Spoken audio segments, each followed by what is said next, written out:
I found out that my friend has been sneaking into our bedroom and using my toys to relieve her itch, so I gave it to her as a parting present after I kicked her out of my home. My husband and I own our own place. My high school friend, let's call her Amy, recently moved in with us about a month ago due to bad living situations with her family. She has a toddler who is also my godson. She said she would be here for about a month. Amy is not independent at all, and is still living out her immature streak. She doesn't buy her own groceries, for example, laundry detergent, TP, tampons, etc., so she has been using my husband and I's stuff, which, in this economy, has kind of been affecting us financially. I have tried to calmly bring it up, but I hate confrontation and am just a plain doormat. My husband and I have been arguing a lot lately due to this. Amy is barely home, as she is usually out at bars, sleeping at/ with other guys, out with friends, or at her mother's house. My husband and I recently noticed that small items were moved around in our room, our bedroom door has been left open, hygiene items are missing out of our bathroom, and pretty much just the house is in disarray. We are clean people and like to keep our house a certain way. We understand having a kid makes that hard, so we are lenient in some things. So,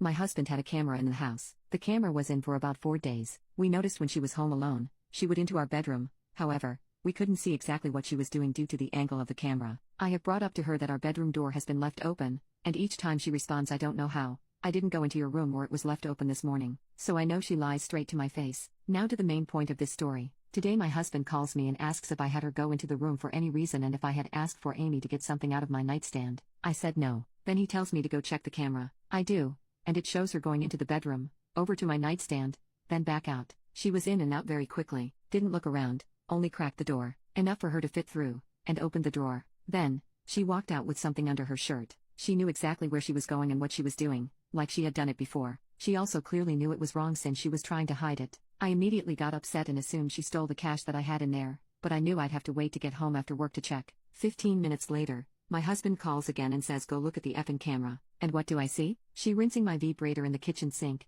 not washing with soap, sniffing it, drying it with our hand towel, sniffing it again, hiding it under her shirt again, then going back in the room to put it away. The camera stopped recording before she came out, but we know she was in there for at least 5x longer than when she grabbed it, so we have no idea what else she was doing. I am completely disgusted, astonished, violated, just no words. And what can make it worse? Just 2 days prior, she tested positive for a vaginal bacterial infection and was given 2 different medications. I have no idea how many times she has done this since she has been living with us for a month and the camera was only in the house for a few days. I am at a loss because I don't want her to be in the streets, but she's 100% lost my trust forever. Furthermore, she's jeopardized my health, my husband's health, and our relationship, and has proven to be completely mentally immature. I'm entirely sickened by the whole situation. I don't know how I can't ever have a normal friendship with her again. Update: 2 days after posting, my husband and I discussed, then waited for Amy to get home, and asked her if she had anything she would like to tell us. She said no. We then told her there was a camera in the house, and we saw her go into my nightstand. She got silent,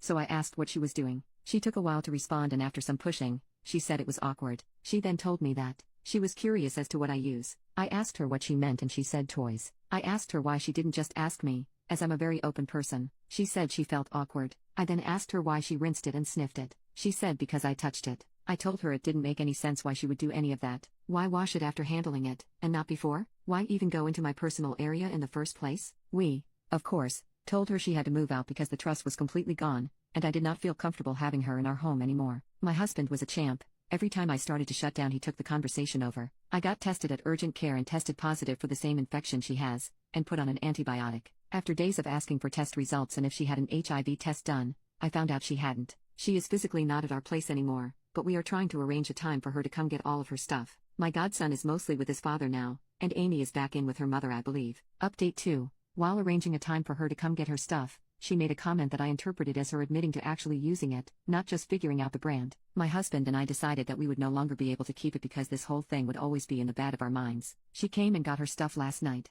and I gave her the present and said, well, I can't use it anymore. She might be fine with sharing toys, but I 100% am not. Disgusting. According to other people I know, she has been saying that I kicked her out because I thought she was trying to sleep with my husband. This is another flat-out lie because it's pretty obvious to everyone around us we have a very trusting relationship. I told her I would go along with the story that it simply just didn't work out, but if she made us out to be the bad people, then I would be forced to tell people the truth. So I started to the people who had asked me about it. She is blocked on most things, still deciding if I should block her on everything though. I guess that will depend on how my blood STD tests come back and if I will need to pursue legal action. Update 3. My blood test results came back negative for everything, so the only thing she gave me was the infection. She went to my other friend and asked if she was talking SH, so she is definitely still invested and worried about what people will think about her. I'm not sure if she knows that I know the lies she has been telling, but I don't care either way and just want her and the drama out of my life. I have blocked her on everything besides text messages in case something big comes up.